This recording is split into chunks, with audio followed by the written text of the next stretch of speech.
ধর্ষণ ও নারী নির্যাতনের প্রতিবাদে ঢাকা বিশ্ববিদ্যালয়ে মশাল মিছিল করছে শিক্ষার্থীরা এবং আমাদের সহকর্মী এম এ আজিজ সেখানেই আছেন। দেখে আসতে চাই কি আপডেট আছে আজিজের কাছে।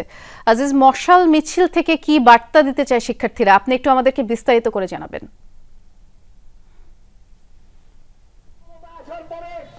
ধন্যবাদ। আমি এই মুহূর্তে আছি কেন্দ্রীয় শহীদ মিনারে।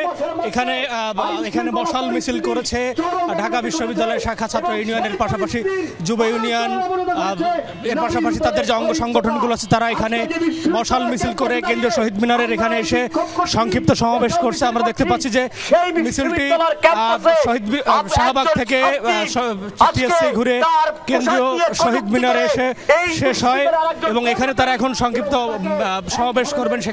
সেখান থেকে তারা দাবি জানাচ্ছেন যে দেশে চলমান যে খুন, ধর্ষণ এবং ছিনতাইয়ের মতো যে ঘটনাগুলো ঘটছে এগুলোর জন্য তারা মূলত বর্তমান সরকারকে দায়ী করে বলছেন যে তাদের বর্তমান যে স্বরাষ্ট্র উপদেষ্টা আছেন তিনি পুরোপুরি তার কাজে ব্যর্থ হয়েছেন বলে দাবি করছেন তারা, এবং অবিলম্বে এই সব ধর্ষণ এবং খুনের মতো ঘটনা বন্ধের পাশাপাশি দায় নিয়ে স্বরাষ্ট্র উপদেষ্টাকে তারা অব্যাহতি বা পদত্যাগ করার দাবি জানাচ্ছেন।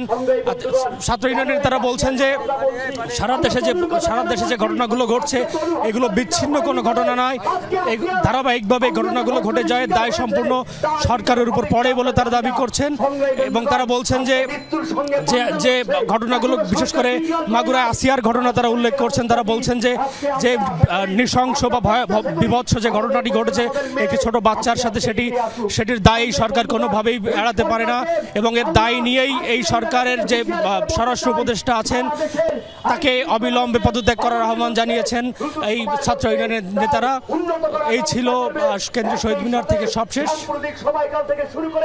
আমরা দেখছিলাম কেন্দ্রীয় শহীদ মিনার থেকে সবশেষ আপডেট জানাচ্ছিলেন সহকর্মী আব্দুল আজিজ। ধন্যবাদ জানাচ্ছি তাকে।